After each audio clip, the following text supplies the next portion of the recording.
Emmanuel, সবাইকে শুভেচ্ছা। আজকে আমাদের যে শাস্ত্রাংশ সেটি হচ্ছে মার্ক তার ৪ অধ্যায় ৩৫ থেকে ৪১ পদ। ঝড়ের মাঝেও যিশু, ভয় থেকে বিশ্বাসের যাত্রা।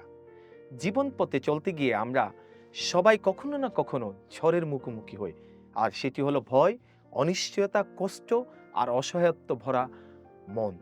মার্ক তার ৪ অধ্যায় ৩৫ থেকে ৪১ পদে আমরা এমনই এক ঝড়ের বাস্তব গল্পের কথা আমরা দেখতে পাই যেখানে শিষ্যদের সাথে যিশু ছিলেন, কিন্তু তারপরেও তারা ভয়ে কাঁপছিল এবং জীবন মৃত্যুর সন্ধিক্ষণে তারা প্রভু যিশুর উপর নির্ভর না করে তারা পরিস্থিতির দিকে তারা দৃষ্টিপাত করেছিল এবং যার কারণে তারা প্রভুর উপর নির্ভর করতে তারা পারেনি এবং বরঞ্চ তারা যখন দেখলো পরিস্থিতি আর কোনোভাবেই কন্ট্রোল করতে পারছে না, আর তখনই তারা চেষ্টা করলো যেন প্রভুকে জাগাতে পারে।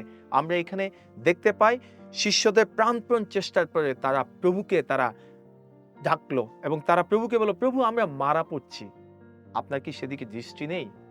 আজকে এই অংশের মধ্যে দিয়ে যদি আমরা নিজেদেরকে একটু চিন্তা করি, আমরা দেখতে পাবো আমাদের জীবনেও কিছু কঠিন পরিস্থিতি আছে, যে পরিস্থিতি আমাদেরকে অনেক ক্ষেত্রে প্রভুর দিকে না রেখে পরিস্থিতির দিকে দেখতে অনেক সময় আমাদেরকে সাহায্য করে। কিন্তু খ্রিস্টেতে সুধীজন আজকে আমরা যারা রয়েছি, আমরা একবার যদি গভীরভাবে চিন্তা করি, আজকে আমাদের জীবন যে নৌকা রয়েছে সেখানে কি আসলে তিনি কি জেগে আছেন? তাকে কি আমরা জাগিয়ে রেখেছি? নাকি তিনি যে অবস্থায় আছেন সেটিতে আছেন? এবং প্রভু যীশু খ্রিস্টের ক্ষমতা এবং তার শান্তি আমরা এখানে দেখতে পাই।